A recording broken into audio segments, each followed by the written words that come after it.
Shruti Smriti Purananam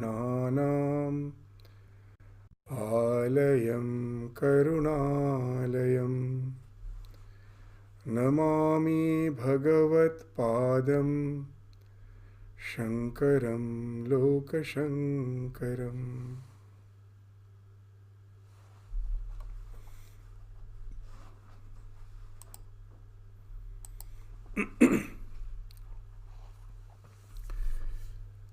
So, as we were relating to the verses where it is mentioned that once we realize the self, we become filled with bliss. All tensions of our life are eliminated. We become established in peace and attain supreme freedom. So this peace and freedom, bliss and freedom, these are the things which we all need. Ultimately, if we see in our life, we all need these two things. But we find that we are having a lot of limitations in our life. At every step we find that there are so many limitations, I cannot cross them. So here the scripture is ascertaining the fact that once you realize your real nature, you go beyond all limitations. And that speaks of your freedom. And not only that, for the first time you realize that there is something called Atyantika Dukkha Nivritti Parama Sukha Prapti. That the annihilation of suffering in entirety and the attainment of bliss per excellence, the supreme bliss, the bliss which has no interruptions. There is no as such polarity in the form of joy and sorrow. It transcends this polarity of joy and sorrow to give you an eternal peace. This joy is not an exhilaration. It is not the titillation of the nerves with which we generally equate the joy in life. It is of some different quality. It speaks of the tranquility, the transcendence behind all the dualities. It gives you eternal peace, and that's the thing which the scripture is affirming. So the process is not easy to discern the non-self from the self and get established in the self. It do require a lot of vigilance. As in the English, that proverb goes that the price of purity is vigilance. You have to be very vigilant to really discriminate the non-self from the self at each and every moment of our life, so that we need not fall back again to the old ways of life. So that's the thing which is indicated in the 153rd verse with which we are going to start our discussion today. What it is saying? Munjat ishikam eva drishya vargat pratyancham atmanam asangam akriyam vivichya tatra pravilapya sarvam tat atmana tishtati yah samuktaha. So he indeed is free. Who is free? Samuktaha. Samuktaha means he is free. Who? Who discriminates. The Sanskrit for discrimination is vivichya. So this there is one very nice stotra written on Swami Vivekachudamani by Swami Ramakrishnananda. So what that starts with, Anitya Drisheshu Vivichya Nityam. So this Anitya Drishya, from that he is discriminating the one which is Nitya. Tasmin Samadhattu Ihasmin Leelaya. So that's how that goes on. So that's word Vivichya we find in that stotra. Here we find the reference to that. The Vivichya means discrimination. The one who discriminates, Vivichya, between all sense objects, the Drishya Vargat, and the indwelling, the one who is the indwelling, unattached and the inactive self. So this indwelling, the word, this technical word for that one which is indwelling is pratyancham, means pratyak. From the word pratyak, the word pratyancham. Pratyak means diving within. Parak means moving out. Pratyak means diving within. So here it's called Pratyancham, the one which is indwelling, unattached. It is something which can never be tarnished by any of the worldly dealings of the life. The entire world is a projection of the divine. The world tarnish at the same time doesn't in any way tarnish the soul. So though its entire existence has emanated from the self, but this universe in no way can tarnish the self. You may say, how? If it has emanated from it, if the world gets affected, the source also is supposed to get affected. So the scriptures, that's why indicate that it is actually not a real transformation. That God has not got transformed into this world. Not like this milk getting converted into yogurt. That is called parinamavada. It's not parinama. It's not transformation. Then what it is? It is adhyasa. Something appearing as something else. That when you are passing through the desert, you see a huge reservoir. It is not there. It is a mirage. But as long as the desert is there, this reservoir appears as a projection. It has no reality. Can that huge reservoir even drench a single sand particle of the desert? No. So though it is something which has been projected from that, but it has no capacity to in any way affect the thing on which it has been projected. So the desert is the thing which is being projected as the huge reservoir in the form of mirage. But that reservoir in no way has the capacity even to drench a single sand particle. So that's the idea behind the word asangam, unattached. As it is, this world is something superimposition. It in no way can tarnish the self because it is always unattached. So that's the word meaning of the word asangam. And inactive, akriyam. Because of his presence, all the activities are going on, but it itself is the referral point. Just when you are watching the movie, the screen is something which has to be the background, fixed background. Only then you can think of all the movements in the form of the motion picture. Can be something materialized only when in the background the screen is there. So unless there is something as the referral point which is motionless, I cannot think of any motion. So whenever there is a motion, that has to be found out that there is a motion. You always detect motion always to a referral point which is not moving. So all this movement which we see in this world, all the actions, behind that, the foundation, the one referring to which everything is happening is the self. He is the akriyam. So that's the idea. So he is the one indwelling self. He is unattached. Everything is a projection of the self, and it is something which is inactive. By its mere presence, everything is happening. So as one but this self, which has to be separated from the non-self, is not easy. What it is saying, that is giving an example here. As one separates a stalk of grass from its enveloping sheath. If you take a grass, it has some core. The stalk is there, there's a core. And outside the green portion is the sheath. If you try to remove the stalk from the sheath, it's not easy. You have to be very careful. If you give a bit more pressure, the stalk will break. And if you are applying very less pressure, you can in no way separate the stalk from the sheath. You can never separate. So it has to be the exact pressure, and that also very minutely you have to do this. What it speaks of, that in spiritual life, that this wonderful balance has to be there. As Gautam Buddha speaks of Madhya Pantha. In Bhagavad Gita also we find the idea that the one who sleeps too much cannot be a yogi.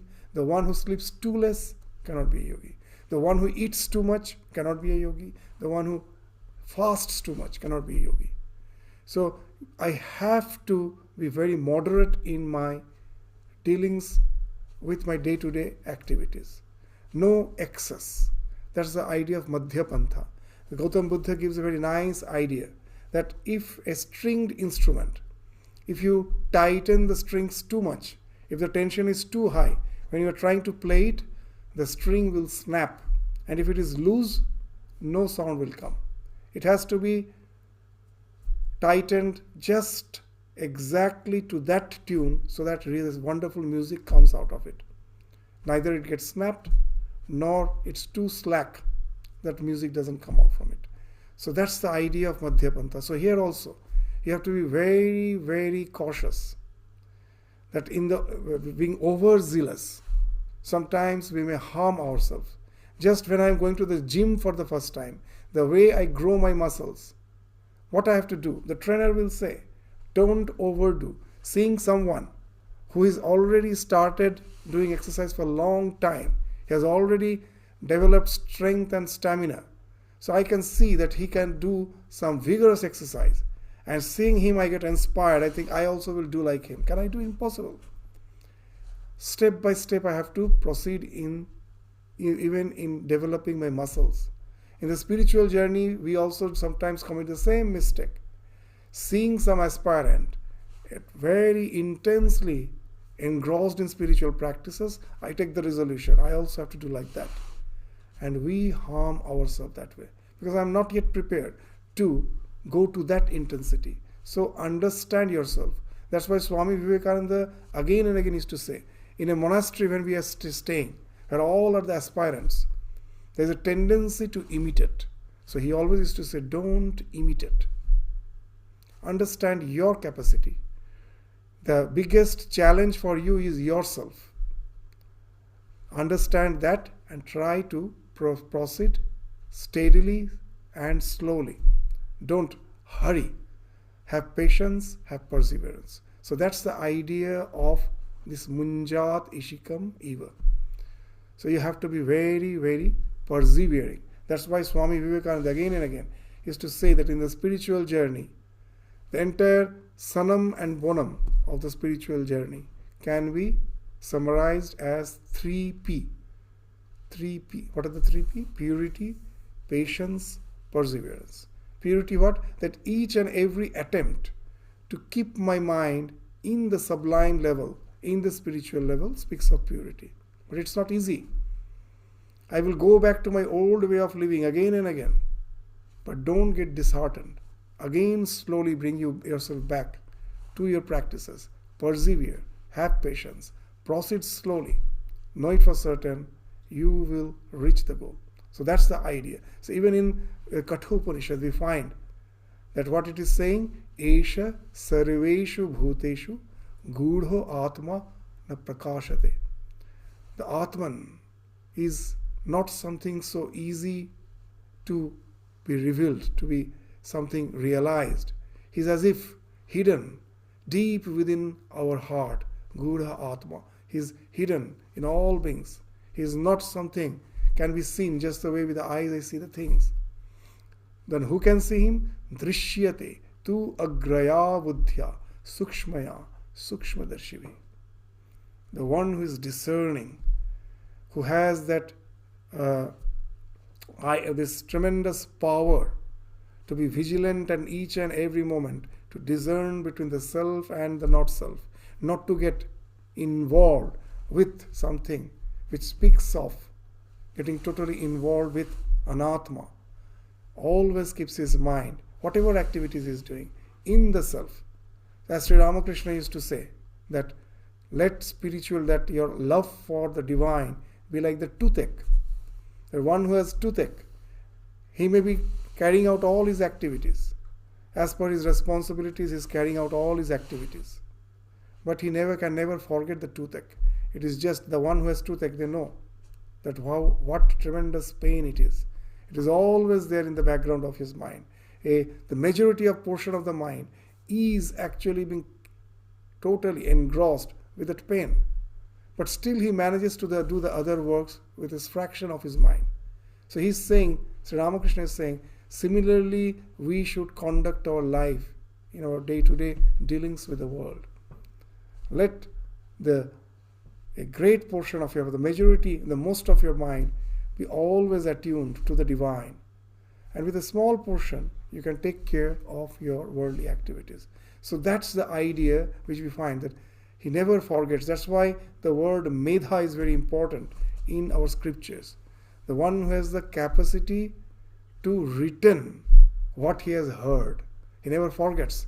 We hear, but we forget. As Sri Ramakrishna gives the example of the village pond, which is full of scum. You cannot see the clear water. The green scum is covering it. If you have to use the water, the villagers, what they do, they go to the bank, remove the scum, so that they can use the clean water, either for washing themselves or for washing utensils or for washing clothes. Whatever may be the purpose, they remove the scum and the transparent clear water is visible. They use the water, and in no time, the moment they leave the pond, and you will find again the scum, they come back and again cover the pond. So Sri Ramakrishna is saying that our mind is something like that. So we have to be persistent. Constantly we have to go on removing the scum. Constantly we have to do the vichara, to keep the mind clean, transparent, so that the spiritual idea gets something deeply imbibed, imprinted in our psyche, and that becomes the habitual mode of our dealings with the world. So this is something which has to be internalized. It's not something like academic knowledge, that I just know it. The knowledge has to become a part and parcel of my existence.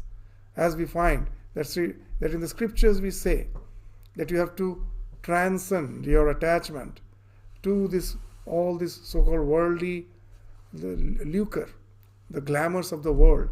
They are having as such no essence, no substance. And to bring this to his mind and to deeply imprint this idea into his mind, what Sri Ramakrishna used to do?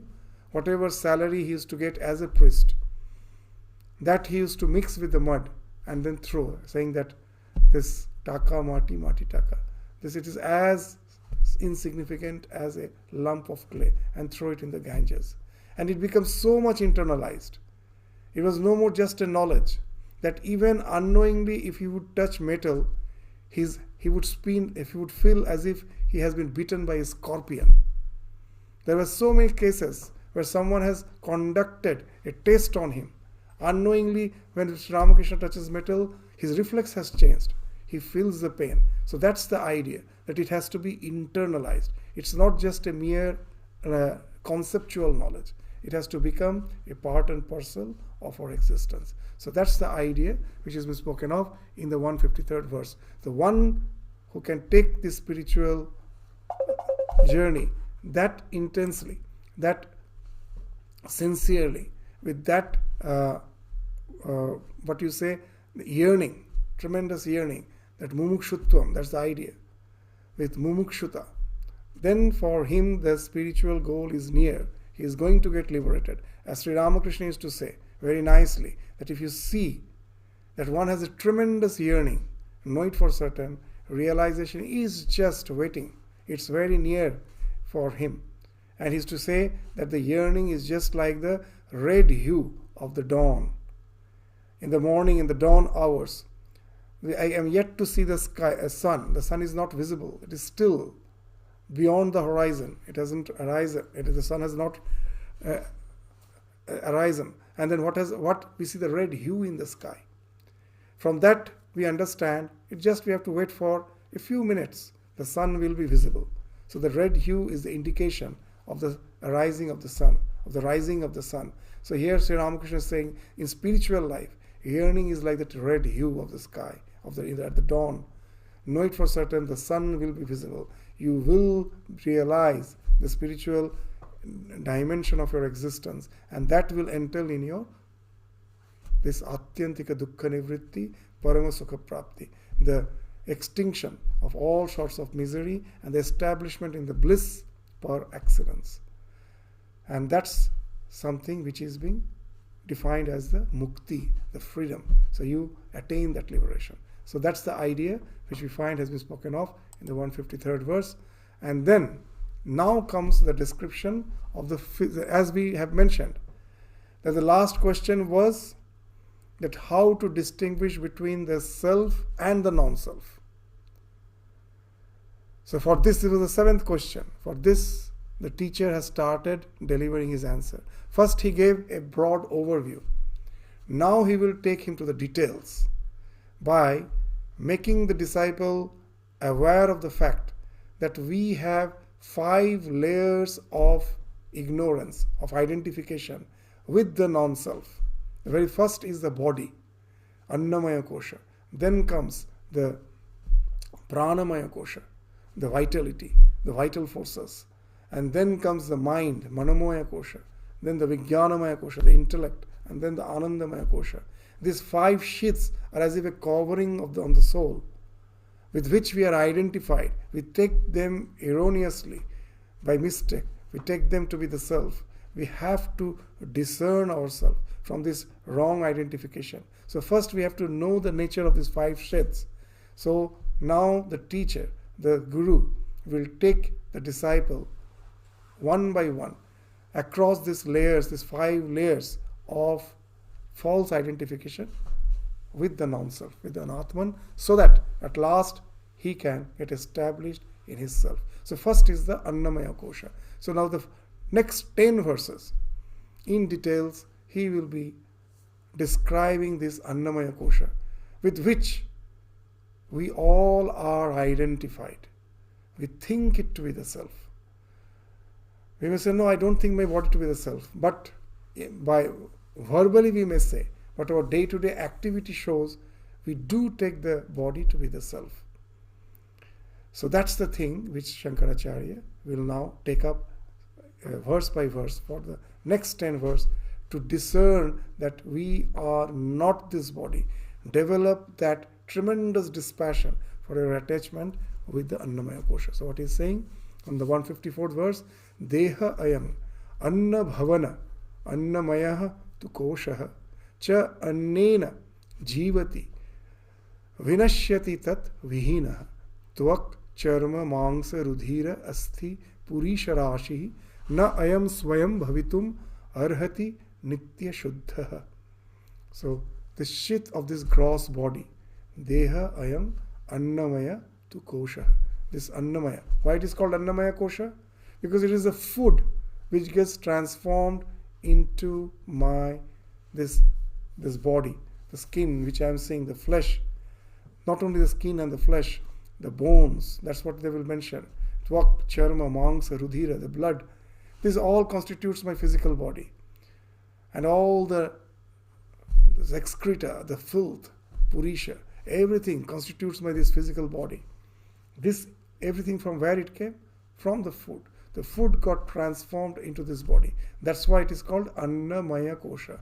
In Sanskrit, Maya means filled with, something filled with. So if you see the body, it is actually nothing. Everywhere it is Annamaya. It is a food that has got transformed into this body. So that's why it is called Annamaya Kosha. What is its nature? This sheath is born of food. Anna Bhavana. So born of food, what it means? That even before I was born, when I was in the mother's womb, the body was gradually growing up. From where? It was again from the food which the father and mother has taken. So even at the very inception, when I am yet to be born as a physical being, my journey as a physical entity has started in the mother's womb.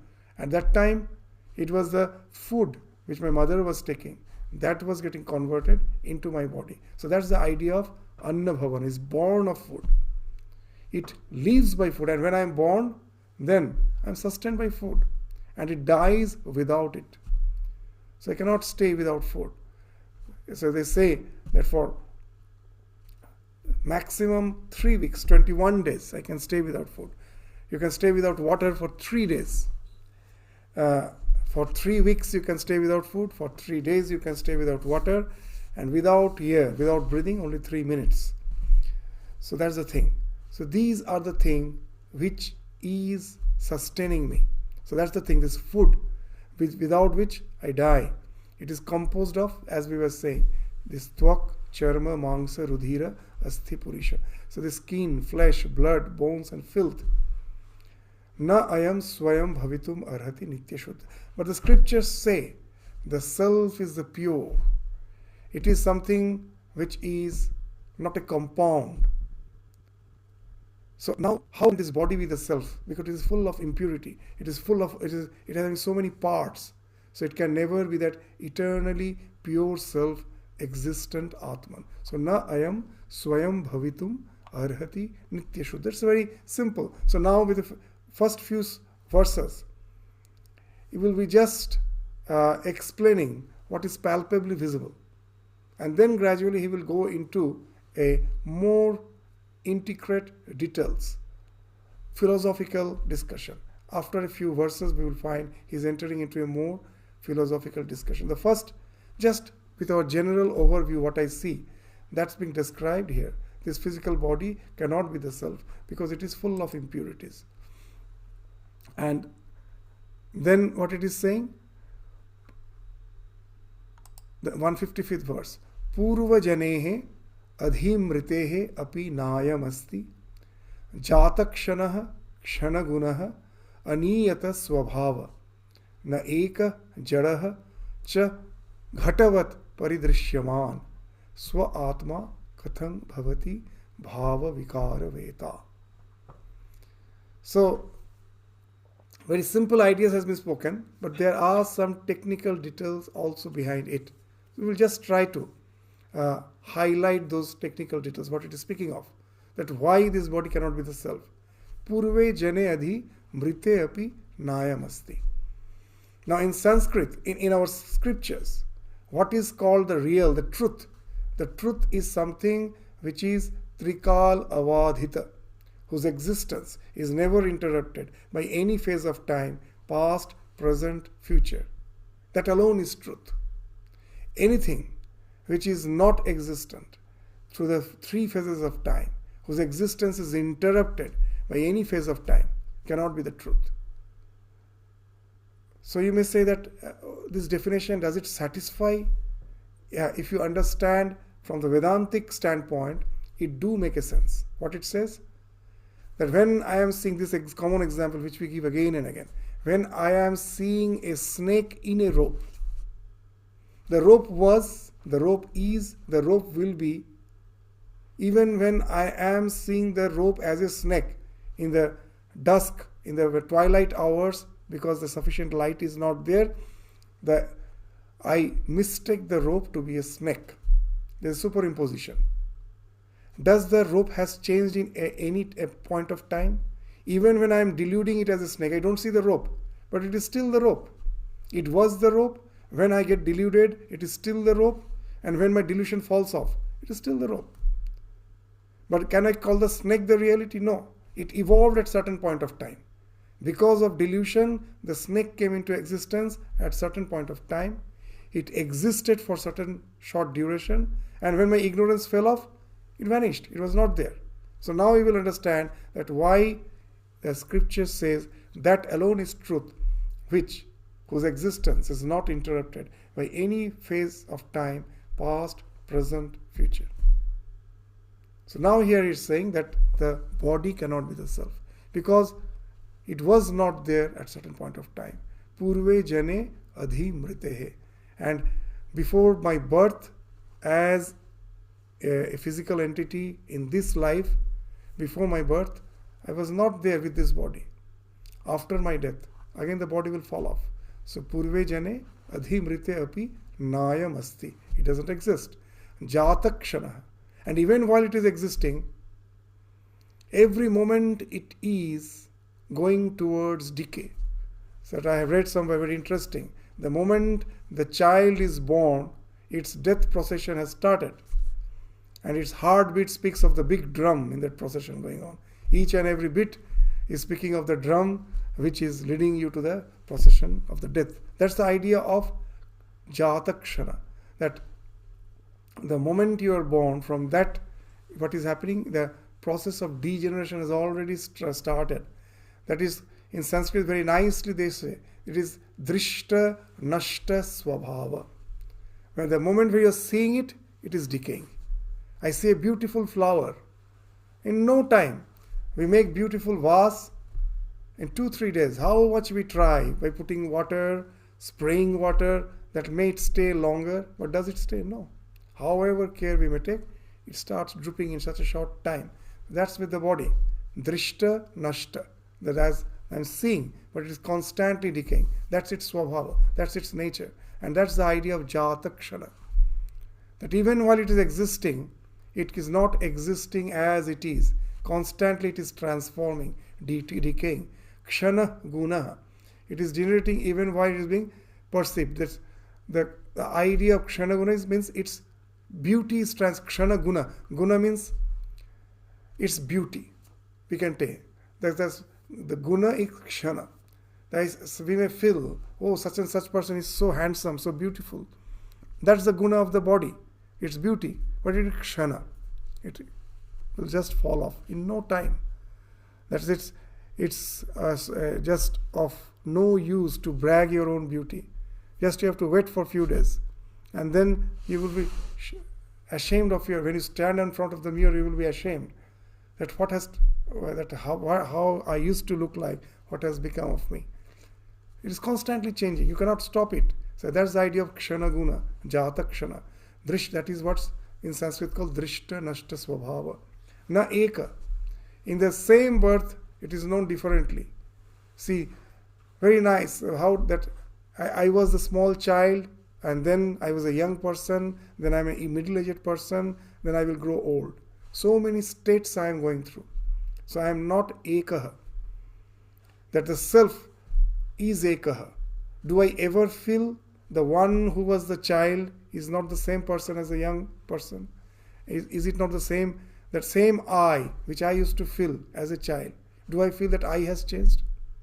When I speak of myself, that I was a small child, the I, has it transformed? No, the I is the same. It's the same me who has transformed. So what has transformed? The body. But the sense of that identity has not changed. So you will find, even if you go have a little bit deep introspection, you find that there is someone as if within me witnessing the change, but it is not changing. It is the same I. Do I ever feel that I has changed? That I has never changed. The body is changing. I was a small boy. I was an infant. It is I who became young. It is I who have become a middle-aged person. It is I who has become old. But that I has not changed. So that's why this body can never be the self, because it is na ekaha. Constant, it is going through that transformation. So these are the various reasons. The first was that it is constantly decaying, and then it is constantly transforming, and then ghatavat paridrishyaman. It is something visible. The subject can never be known. The moment you know a thing, it has got objectified, it has become an object. But the subject can never be known. That in Drigdrishya Viveka, this is the idea with which it starts. So with the eyes I see the entire world. But can the eyes see the eye itself? No. With the eyes I see the entire world. With the eye cannot see it itself. To be aware of my eyes, the mind has to be behind the eyes. Whatever I'm seeing with the eyes, that again, the mind is perceiving. So if I have to be aware of my eyes, then I have to go still back. Compared to the eyes, the mind is the subject. But when I am seeing something, I know I am seeing, isn't it? That seeing is one thing, and to know that I am seeing is another thing. To do any activity is one thing, and to know that I am doing activity, as if whatever I am doing, whatever I am saying, whatever I am perceiving, I know that. So someone is knower of the mind itself. So there is some subject behind the mind. Who is it? I can never know. Through inference, that is called tatastha lakshana. That something is being illumined. From that I know there must be someone as an illuminator. And sometimes many find confused that what type of idea it is. Even in science you can find it. That how I know the existence of gravitation. Have you seen gravitation? No. By a falling object, I become aware that there must be something called gravitation. If there is no object, I am not aware of gravitation. There has to be some object, and that has to fall, and then only I am aware of the gravitation. How I am aware of light? Can I see light? No. We cannot see light. When the light falls on something and illumines that, then only I am aware of light. Otherwise I can never see light. You will say, no, in the daytime I see the sky is lighted. It's very interesting. If you go to the moon's surface, the sky is dark even in the daytime because it has no atmosphere. Sunlight is falling on the moon's surface is lighted, but the sky is dark because there is no atmosphere. The light which we see on this earth is because the light is getting scattered on the atmospheric particles, on the air particles, and that's why it looks so lighted. But as such, light itself is not visible. I know the existence of light because it illumines something. I know the existence of magnetism because when I see an iron bar, how can I differentiate a magnet from an iron bar? It looks like an iron bar. When I see it is attracting the iron filings. So by its action, I know the existence of magnetism, of gravitation, of light. So here the scripture is saying the ultimate subject can never be known. It is the one who is illuminating everything. Tatastha Lakshana. What is the idea? It's very interesting ideas. That when you are most probably just standing near the river, but the river is not visible. And so you are not aware that the river is near. And your friend says the river is very near. And you say, well, I am not seeing it. Then your friend says, you see the tall tree? No, yeah. It is just by the side of that. Because of the buildings and other things, you cannot see the river. But that tall tree, just by the side of that, the river is there. So the tree becomes a reference point with which I infer. I cannot see, but I infer the existence of the river there. So that's why it is called Tatastha. Tata means the bank. The tree on the bank. With the help of that, I know the existence of the river. Similarly, as all the things are getting illumined, there must be someone who is illuminator, who can never be known. If I know him, then someone must be there who is illuminating that. So it will lead to infinite regression. So the ultimate subject can never be known. Now this body is something which, like a pot, I can see it. Paridrishyaman, ghatavat paridrishyaman. So it cannot be the self, because the self is the eternal subject. So you will find it's a very simple sloka, but the intricate philosophy is hidden in each and every line. So as it is something which is an object, it can never be the subject. So bhava vikara veta. The change can be perceived only in reference to something which is not changing. So the witness of changes, bhava vikara veta. Veta means the knower. The one who is the knower of bhava vikara. All the changes which are happening. So there has to be someone who is changeless to observe the change. So the self, this body is constantly going through the changes. As just now we were indicating. It was a small infant, then it became a young boy or a young girl, and then it became a middle-aged person, and then old age, degeneration, all this started. So all these transformations I see. But the self is something which is beyond that. The one with whom I identify myself, the I, that is constantly seeing all those changes. So that's why it is saying that it is something which is a witness of the changes. So therefore the body which is changing cannot be the self. So that's what in the 155th verse. So gradually you will find with small simple examples, gradually he is discerning, he is negating the idea that our identification with this body, thinking it to be the self, is something which is false, is erroneous. And then in the 156th verse, what is the next verse gives one more reason as to why the body cannot be the Atman or self. What it says, Pani padadiman deha na atma vi ange api jivanat tat tat shaktehe anashat chana niyamya niyamaka. So what is saying? The body has this pani padadiman. The body is having various constituents like pani means hand, pada means the legs. These are the various constituents. So it is not the Atman as one is able to live even without the limbs. So deha na atma vi ange. If one of your limb is amputated, you still continue to exist. Not only that, have you ever heard the one whose leg has got amputated and you ask, how are you? Does he say, I am just the 80% of myself? Because something has gone. So you still feel you're full, you're just the self. You are not the 80% of the self, you are the self. So vi ange, even if it is amputated, you are the self. You always say, you never feel that some portion of the real me has gone. Does anyone feel that? That I'm just the 80% or 70% of my real self? So even if the body parts goes off, you have the feeling, I am still the same self. Even before amputee, the one who was, I'm the same self. So that speaks of this contradiction. This body cannot be the self, because you have an idea of the self where even if the body parts are gone, that in no way gets affected.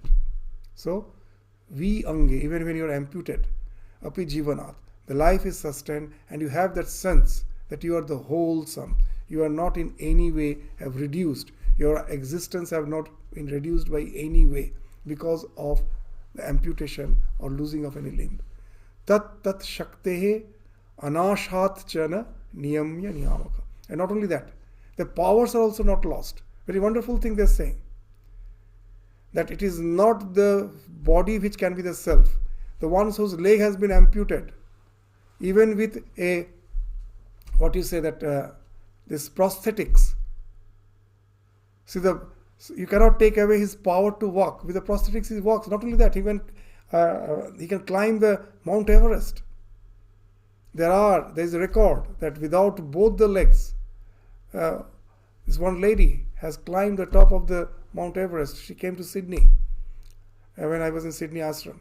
She has lost both the legs, and just with the prosthetics she climbed the legs.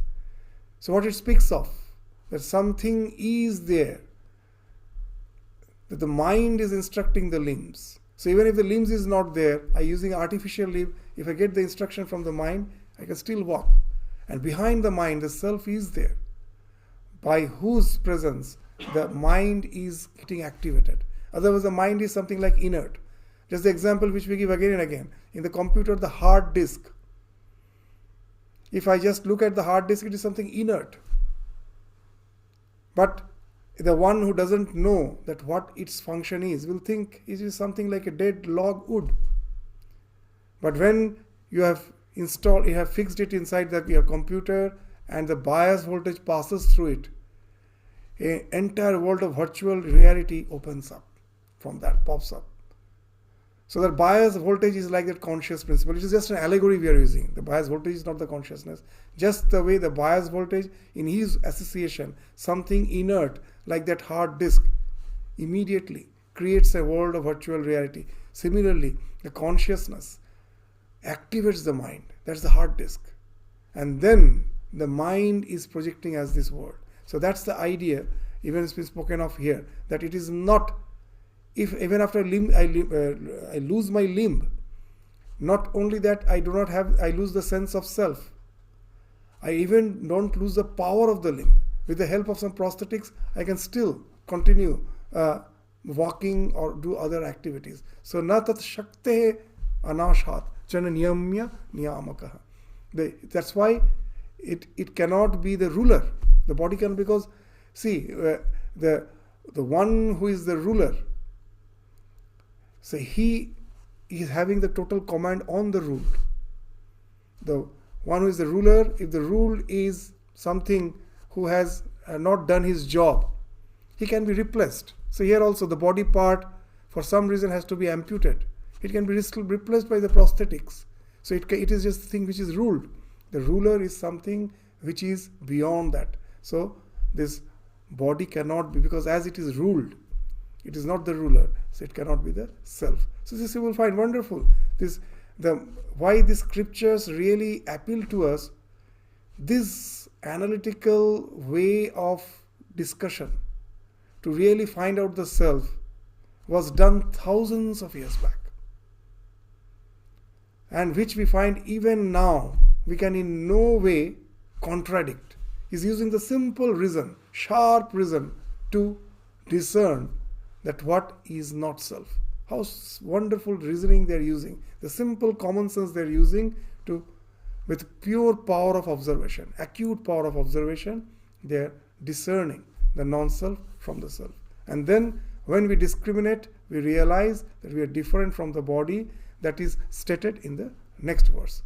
So that what is saying, 157th verse, Deha tad dharma, tat karma, tat avasthadi shakshina, satah eva, swata siddham, tat vailakshanyam atmanah. So the Atman is different from the body, its qualities. After discussing all these things, it is coming to the conclusion.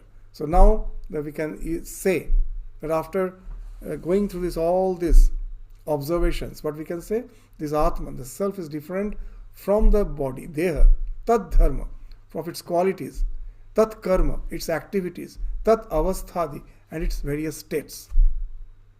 And being self-evident, Swata Siddha, it is always self-evident as the witness, as we were saying, the I, which is witnessing my existence as a small boy, has not changed even now. What to speak of the throughout the life. Even every day we are going through these three different states: the deep sleep, the dream state, and this waking state. In the dream, I see something which is totally contradicted by when I wake up. Oh, in the dream I was seeing all those nonsense. So the experiences of the dream state contradicts the experiences of the waking state. But do you ever feel the experiencer is different? The one who is, I know it is I who was dreaming. The experiencer is the same person. Experiences have changed, but the experiencer is the same. So it is something which is swata siddha. You don't need really to prove the existence of the self as the witness of all the states of existence. Other things are all changing, but something within you is there who never feels he is changing. It is the same me who was a small boy who has now grown, a middle-aged person who will grow old. It is the same me who in dream was seeing all sorts of nonsense. I wake up, I find, this world is totally something which has nothing to do with my dream. It is something incongruous. But do I ever feel the one who was dreaming was not me? It is the same me. The one who was in deep sleep, is this something different from the real me? No, the same. So it is swata siddha. There is no need for any pramana. You yourself know that the real you is in no way changing. That's what meaning of the swata siddha. And it is different from the body, its qualities, because they are all changing. And the one who is the self, it is the sakshi, is of the various different states. There is tat vailakshanyam. And this vailakshana means that this itself proves the fact that this self is different from the body. So now let us try to understand that what this dharma, karma, avastha means. Avastha we just now told that these various states we are going through. Small child, and then as a young person, middle-aged person. These are the various avasthas. Also, dream, wakeful state, and the deep sleep state. These are the avastha, three avastha. So these are the various avastha which has been spoken of. But what is the dharma? This dharma is actually, this is the birth. As long as you have a body, it will have birth, it will have death. And even when it is existing, sometimes it will be full of energy, strong, sometimes it is weak, some are lean, some are tall. So these are the various characteristics of that body. So these are also changing. Tat karma. With the help of this body, we are walking, sitting, eating food, digesting, having respiration. All those things are the karma of this body. So these all activities are varied. They are also changing. The self behind that is the one who is witnessing, who never feels that he is the one who is in any way getting transformed. He is in the eternal present. The concept of time comes when there is a transformation. If there is no transformation, the concept of time falls off. If there is no transformation, the self is in the eternal present, as there is no transformation in it. In Sanskrit, we use the word Purana. It's a very interesting word, Purana. Purana means, what it means? Pura api navaiva. ever aging, never old. Pura api. Though it is ever aging, as if if you really try to implement this, introduce this concept of time in the self, with the passage of time, no change is happening. So generally, if I ask a small boy to draw the the figure of God, that how God looks like, so you will find he will draw him a person with white beard and white hair. Sometimes we will find that that's the idea. That's what's the idea? As we always say that God is there forever. So he must be very old. So he is having this white beard. Means he was aging and then suddenly stopped aging, and as an old person he is staying through eternity. So that's how we feel, because we try to relate the idea of our spiritual dimension of existence with our limited idea of existence as a personality here. So that's why we make that confusion. So God cannot be having white beard because he is in the eternal present. There is no transformation. That is beyond all those vilakshana means is beyond all those changes, which actually applies to the body, but the self is beyond that. It is just the sakshi. And how to know that it is a sakshi? It is swata siddha. There is no need for proof. Do you ever feel the I who was dreaming is different from the I who is awake? No. The experiences are changing. So that's the idea. It is swata siddha. And then what it is saying? Salya rashi. Then again, this body, what it is made of? Salya is made of bones. Salya rashi means bones. Salya rashi mangsa liptaha malapurna ati kashmalaha kathang bhavet ayang vetta swayam etat vilakshana. So the how can this now? It is very simple. It is almost a repetition of the previous idea, just to ingrain the idea in our mind. He is as if repeating these words. What he's saying? How can the body be a pack of bones? After saying that he is eternal Sakshi, and how can he be this pack of bones, this Salya Rashi, which is covered with flesh, Mangsa Lipta, full of filth, Malapurna, and highly impure, Atikashmalaha. How can it be that self-existent Atman, the self, which is the knower, Kathang Bhavet Vettasayam, which is ever distinct from it. It is separate from it. Etat Vilakshana. So the self is pure, the body is full of impurities. So the body cannot be the self. But we mistake the one for the other.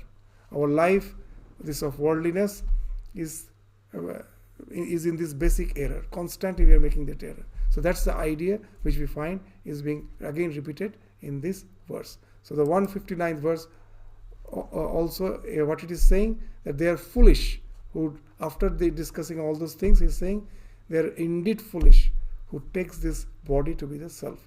Tvak mangsa meda asti purisha rashi ahang mating murha jana karoti vilakshana vetti vicharashil nijaswarupam paramartha bhutam. So it is the foolish, that's murha jana, that who identifies himself with this mass of skin, this tvak mangsa meda. Tvak is the skin, mangsa is the flesh, and asti as the meda is the fat, and then asti is the bone.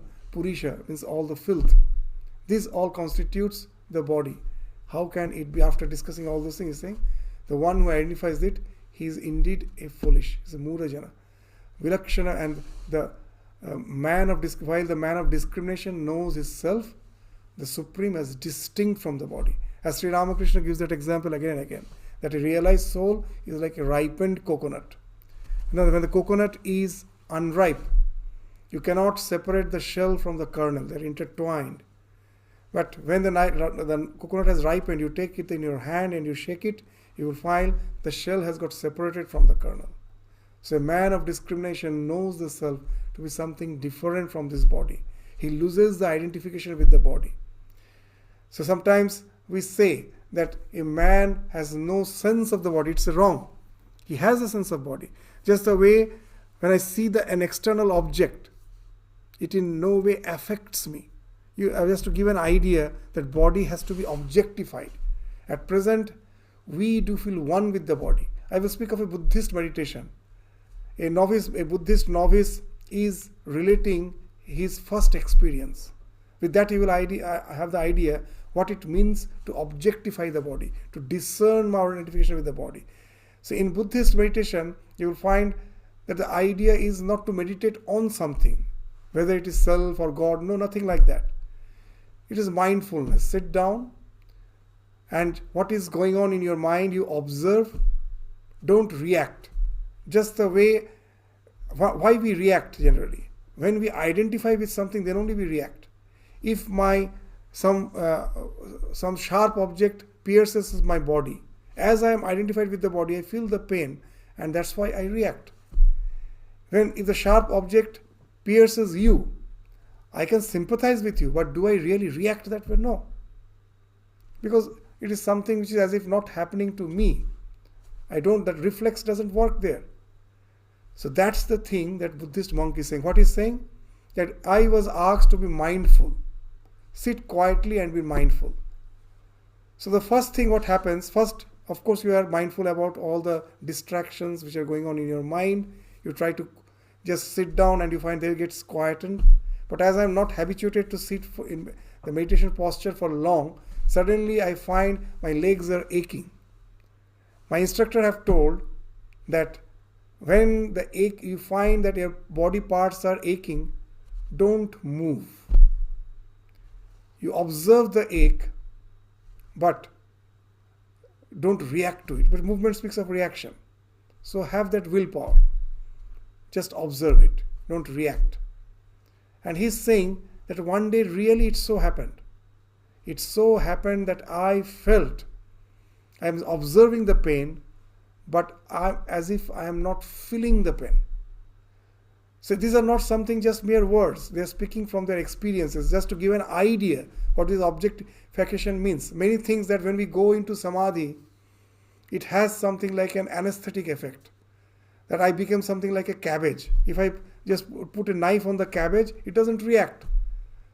So many are aversive to spirituality because they think, oh, you become something inert. You lose all sensibility. You don't react to the so-called happenings of life. It is regression. It is in no way evolving. So that's the mistake we do. That it has no such anesthetic effect. We don't become something like a cabbage. We are fully aware of what's going on, but the identification has fallen off. I can see the body just like any other object without getting identified with it. And that's the idea which has been spoken of here. So this Vilakshana speaks of that. The one who is Vicharashila has separated himself from the body, can see the body as an object. It is not a part of me. Just like when the Mithila was in fire. The king of Mithila, King Janaka, he was the king. So naturally, the ministers thought that it has to be informed to the king. The kingdom is on fire. And the king is supposed to be perturbed, disturbed. But King Janaka was called Videha. That though he was in the body, he didn't have the sense that he's the body. That's why Videha. What was his reaction? That yes, the kingdom is on fire. I am not going to extinguish the fire. You have to go to the proper persons for the extinction of the fire. So seeing the king totally unperturbed, the others were very much perturbed. They got surprised, they never understood. And then the king read their mind. What he was saying is interesting. This Mithilayam pradagdayam name dahati kinchana. It is the Mithila which is burning, not me.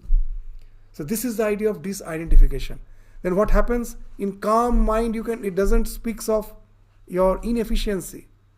It is these reactions which makes us inefficient. You will never find a surgeon, the most famous surgeon who has to operate, who operates in all patients. But if the patient is his own son, even he is the most efficient surgeon, he won't operate because his emotions will come into picture. You will find in life, it is the reactions which makes us inefficient. Being the most efficient surgeon, he will actually request some other to operate on his child because he knows his emotions will overwhelm him. So if we can be calm, then only we can be efficient. So this Mithila is burning. Yes, for that, I am not the person. You just tell me and you think I will be worrying. What's the use of that? You have to go to the proper person for extinguishing the fire. That in no way burns me. So sometimes even these words is a bit confusing. We may think, oh, he's heartless. No, he's not heartless. He has that composure to not get disturbed by the occurrences, and then only he can be the most efficient person. Even in our day-to-day life, in our work, that's the resilience. The spiritual resilience speaks of the ultimate resilience. If you know that you are the spirit, nothing is going to affect you. All the changes which are happening in this life, however challenging it may be, is just temporary. It's not permanent. It in no way can tarnish your real self, which is always unaffected. Nothing can disturb you. There are persons who are established in that type of awareness, spiritual awareness. And that's the thing the scripture is speaking of. It is not running away from life. It is facing the life with a new paradigm where you transcend all the sufferings of life. The sufferings are there, but it doesn't affect you. You transcend them. You don't avoid them, run away from them. But you face them and transcend them.